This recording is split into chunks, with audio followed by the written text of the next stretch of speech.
Importance of value education. The fact that all good education is, in essence, a process of developing the human personality in all its dimensions, intellectual, physical, social, ethical and moral, is undisputed and universally accepted. Good education is inconceivable if it fails to inculcate values essential to good life and social well-being.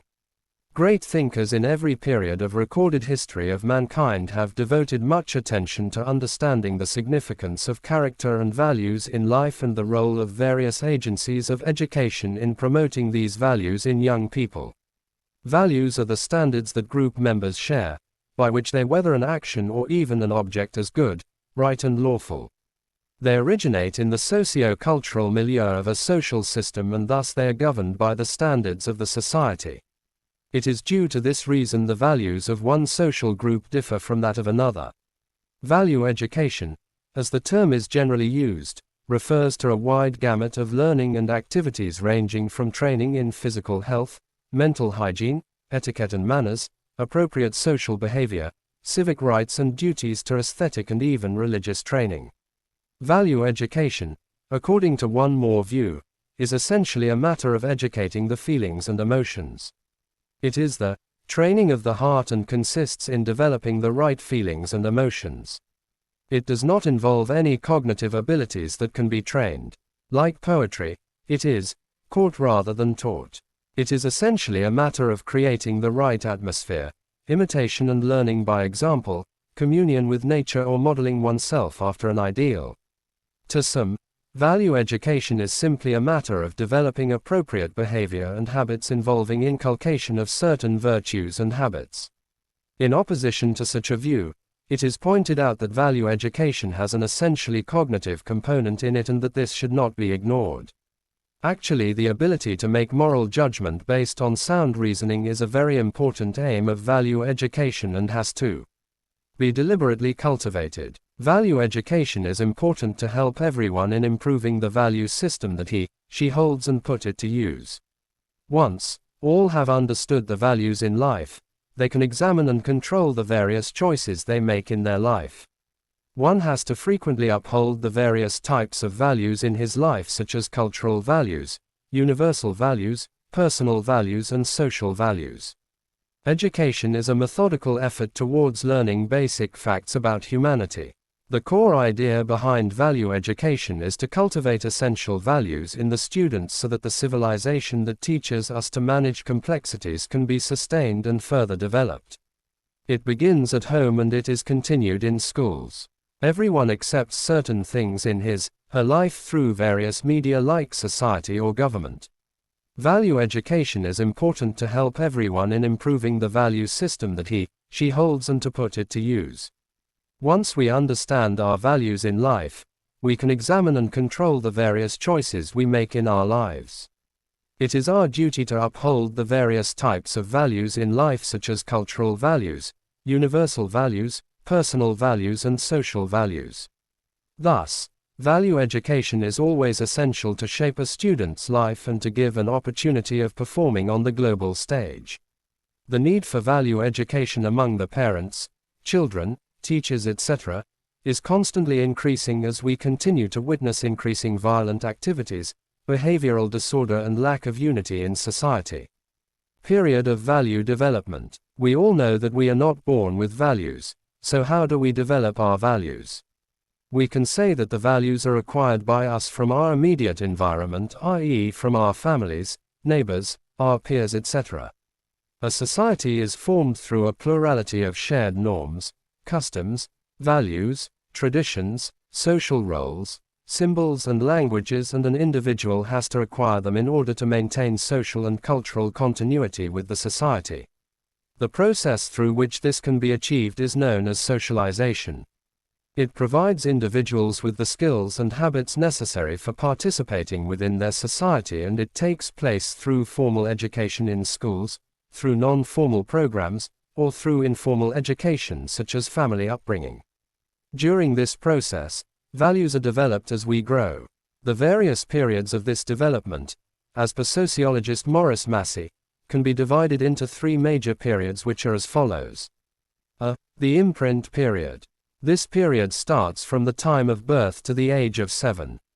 During this period, Maurice Massey has described individuals as being like sponges, which absorb everything around them. According to him, an individual accepts everything as truth, especially when it comes from parents. Sometimes, the confusion and blind belief which is developed during this period can also lead to the early formation of trauma and other deep problems. The important point here is to learn a sense of right and wrong, good and bad. This is a human construction which we nevertheless often assume would exist even if we were not here.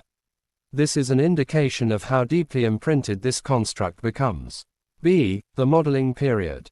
This period lies between the ages of 8 and 13. During this time, the individuals copy others, often parents, but also other people like teachers, film stars, sportspersons and so on.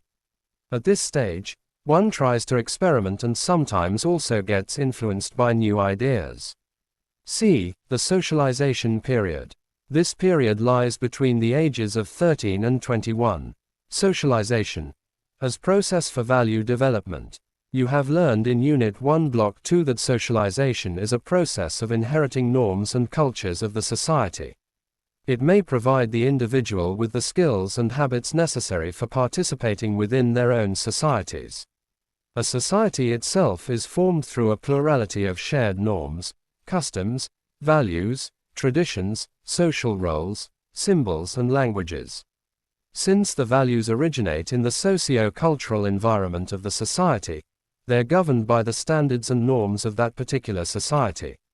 Therefore, you may observe that each social system has a different value system which differentiates one social group from another. Elie Shenoy in his standard textbook on sociology says that socialization serves two major functions.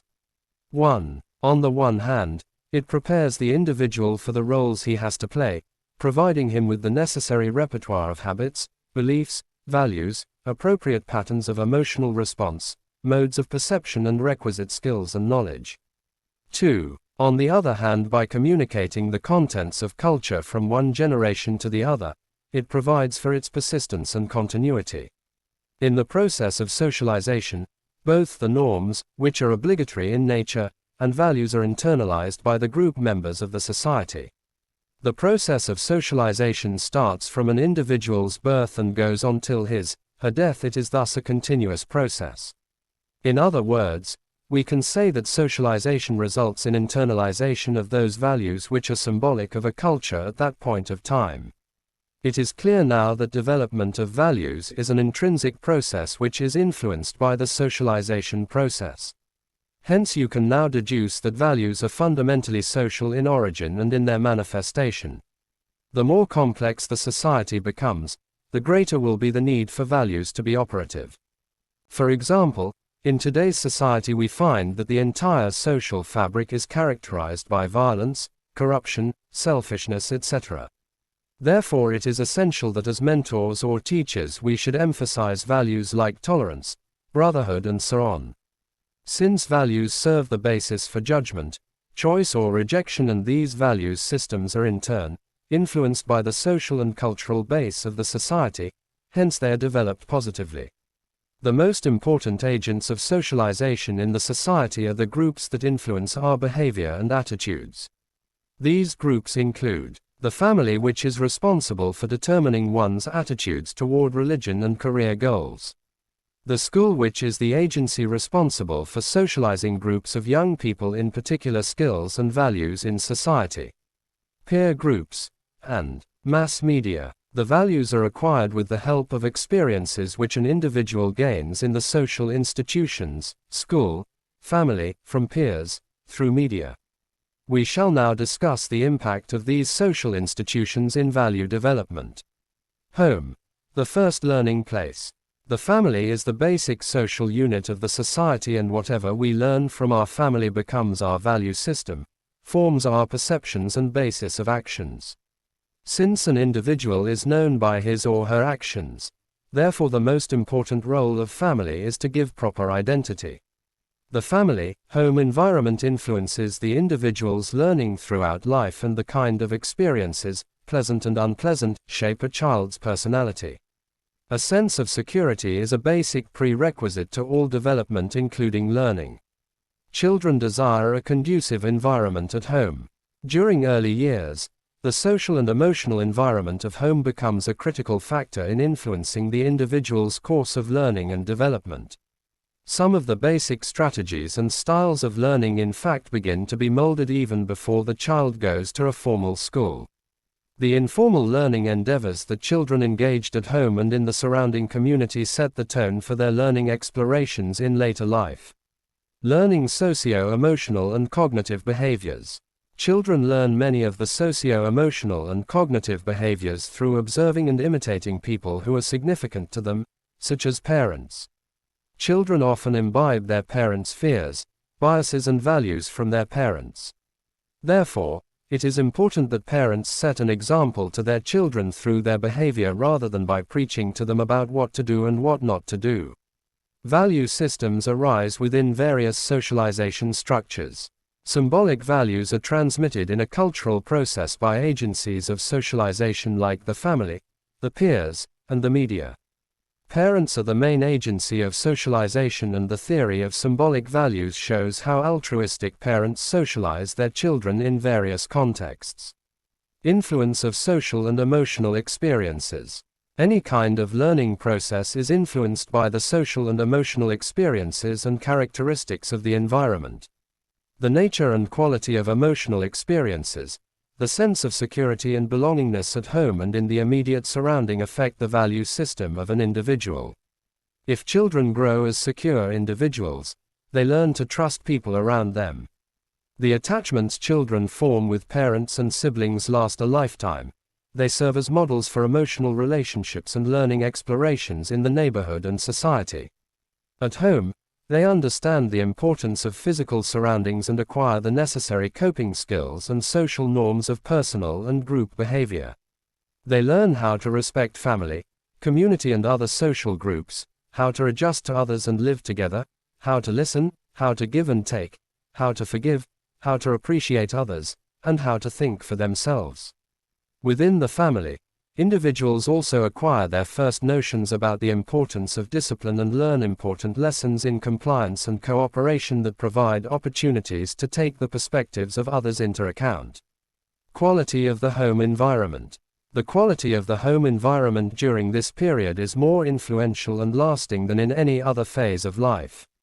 Gradually, as individuals learn to be independent and begin to explore the world of objects and people outside home, individual differences begin to emerge. They start having their own viewpoints about right and wrong and learn to differentiate between good and bad.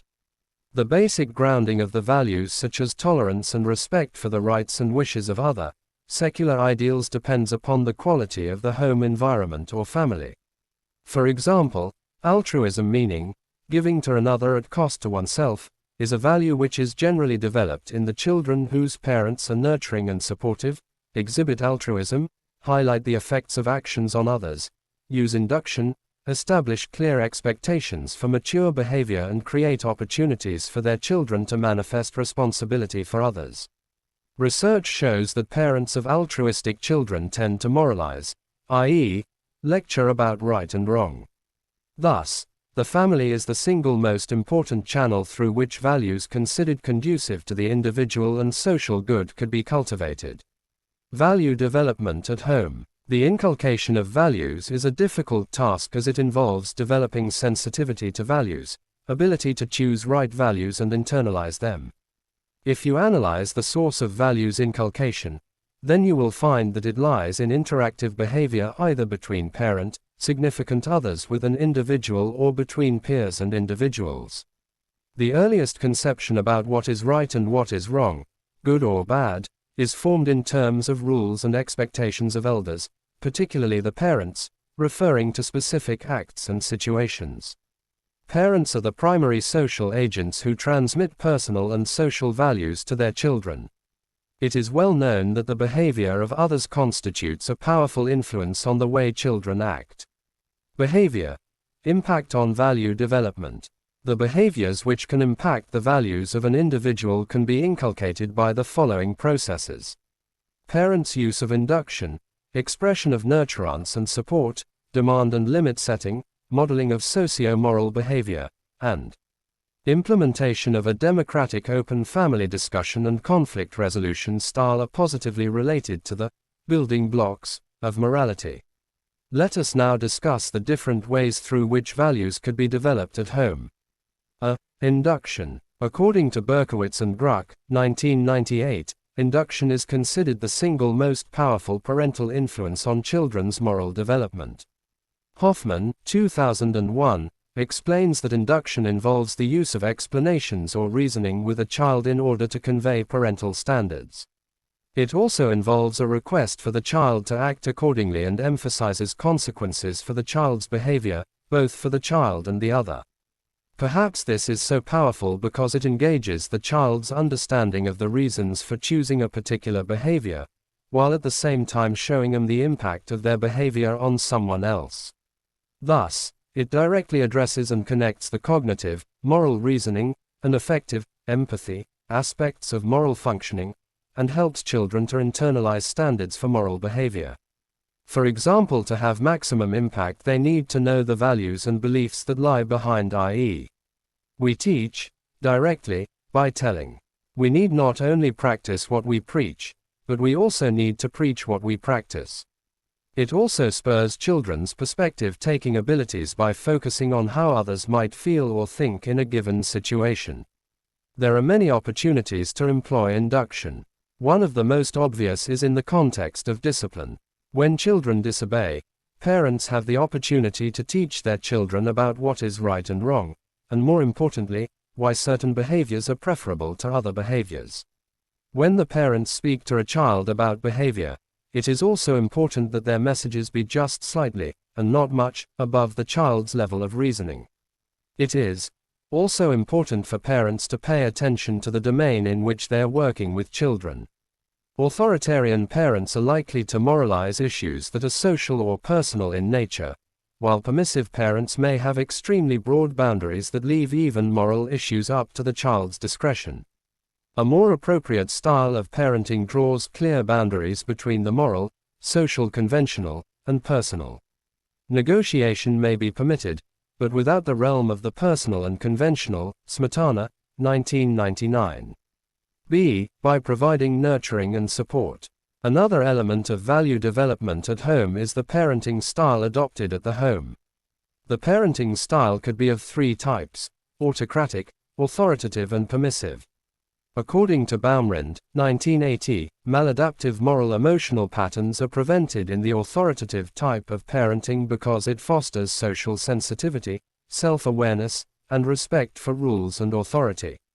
Hence, in authoritative families, there is warm, mutually positive basis for interaction. It promotes the development of conscience and moral reasoning in children, which is important for value development. One effect of warm and responsive parenting is communication of the idea that the child is valuable and worthy of such treatment, which helps to develop a positive self-concept. This results in the development of an individual who gives respect to others' ideas and considers that it is wrong to do something that is hurtful to another. C. Through modeling. The social learning theory suggests that we learn through social experiences, and our behavior and actions result from what we model from others. Thus, modeling is basically imitation of the behavior which is followed by the family members. When a child is provided with models that behave morally, the child is prone to adopt the observed actions. When children closely observe their parents' interactions with each other, with family members, and with people more generally, from such observations they learn a great deal about how to treat others. As parents can model respect and compassion toward others, so may they equally model behavior that is harmful or abusive. For example, the children of parents who resolve disagreements through aggression or by disrespecting others also tend to adopt the same values. Although children may not imitate the specific behaviors they observe, their beliefs and attitudes about how to treat other people may well be shaped by such family experiences. Therefore, it is essential to demonstrate appropriate behaviors, describing them clearly, and answering children's questions candidly.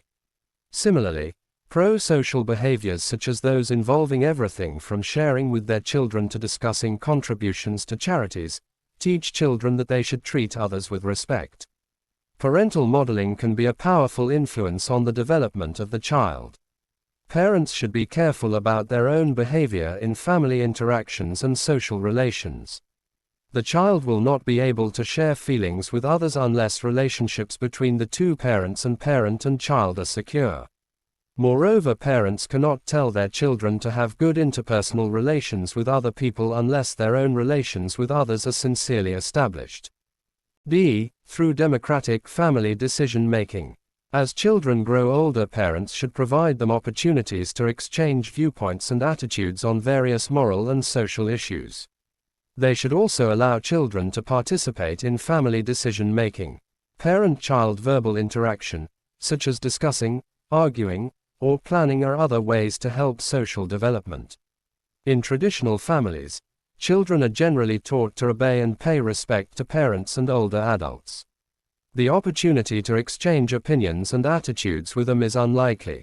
It is important that the family must respect children's voices as meaningful contributions to family discussions, decisions, and conflict resolution processes. The children should be let know that their voices are valued and provide effective support for their participation in family discussions. This approach requires parents to respect children by considering their point of view. It teaches the child to think of others' needs as well as their own, provides necessary practice in the skills of conflict resolution, which is important for better human relationships, helps in achieving mutual understanding of the nature of and perspectives on the problem and in solving the problem. The surest ways to develop positive values is to teach by example. By helping children develop good reading habits. Children can learn a great deal about the social world through reading books, listening to radio and watching television or films. For example, books about home and family, urban and rural lives, occupation and people in different cultures and nationalities, success stories of people, A Kind Man or a Woman, all convey important facts and ideas about life in the social world that would be difficult for children to experience directly. Through significant identification. Identification is a process that leads an individual to think, feel, and behave as though she possessed the characteristics of the significant other person, called the model of identification. In fact, identification is the basic process through which children learn moral standards and behaviors. Children constantly want to feel similar to their parents. This identification with a stronger parent may be an important source of security for a young child. Most parents display some beliefs about the characteristics they would like to see in their children and the child-rearing methods they would use to attain them. It is in this context that parental warmth is regarded as an important element of the socialization process for several reasons. First, the child would like to have the parent's approval and will feel distressed at the prospect of the loss of love or a warm parent. Second, it is easy to teach the child to internalize social rules and identify with a warm and nurturing parent. Third, warmth and nurturance by parents are found associated with security, low anxiety and high self-esteem in the child. Child-rearing practices are found to make significant contribution to the development of values. The parent who talks and reasons with the child about her misbehavior is likely to provide the child with a clear understanding of what she did wrong. Value development in children is facilitated if the parent's own values are not overtly rigid. Role of neighborhood and peers. You know that as individuals grow older, their social world expands. They begin to look outside their homes and toward other individuals in their neighborhood as their companions for play and for sharing their mental thoughts. The neighborhood is where individuals spend most of their time besides their homes and schools. The concept of neighborhood has both physical and social meanings. But the social meaning is more important, as it is characterized by the social similarities of individuals.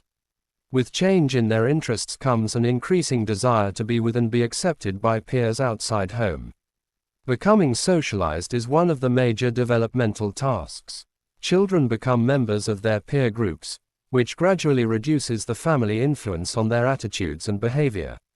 It is seen that generally the traditions, customs, norms of relationships and interpersonal interactions which are prevalent in the community significantly influence the various practices and the interaction patterns between parents and children at home. Therefore, the physical, psychosocial and cultural characteristics of the community context in which the child is growing has a major influence on the value development of the child after home. The neighborhood is a place where there is a strong social disapproval for antisocial conduct, and thus it acts as a check against indulging in those activities which are detrimental to social well-being. As compared to the schools and non-formal education programs, the neighborhood is much less structured. Compared to the family, it is more public, but for the social development of individuals, its potentiality for the exploration and understanding of the I-other relations should not be underestimated. Unlike homes and schools, which are highly controlled sites, neighborhoods are much less restrictive on behaviors. Thus, whether neighborhoods are sites of opportunities for exploration and discovery or danger zones for indulgence depend very much on the kind of activities that individuals participate in. This in turn depends on the kind of peers that they choose to keep. For the purpose of moral education, the neighborhood can be a site where respect for others is the norm if appropriate activities can be arranged by increasing their participation in community service. The neighborhood is as vital a source of value development as family is. The social groups which are the part of the neighborhood, such as gangs and peer groups, also influence the individual in terms of development of positive values. The peer group as defined by Haviest, 1942, is an aggregation of people of approximately the same age who feel and act together. Children learn to redirect their egocentric interests into channels that promote the group's interest and thus move towards other-centeredness. Peer interactions in general, and peer conflicts and arguments in particular, are the necessary conditions to learn to accept others' point of view. In the course of such interactions, the child is forced to examine her own contentions. Therefore, experiences with peers are needed to teach the child to consider other perspectives. As role-taking abilities emerge, the child engages in reciprocal social behavior such as cooperation and discussion with others. Piaget suggested a bi-directional causal relationship. Peer interaction is a necessary factor for the development of the role-taking skills. The greater an individual's participation in a social group, the more opportunities one has for the social perspectives of others. Thus, peer relationships undoubtedly play a meaningful part in the development of social values in children. A child with good social values is likely to be popular among the peers due to having higher social competence in several areas such as leadership and ability to get along with others.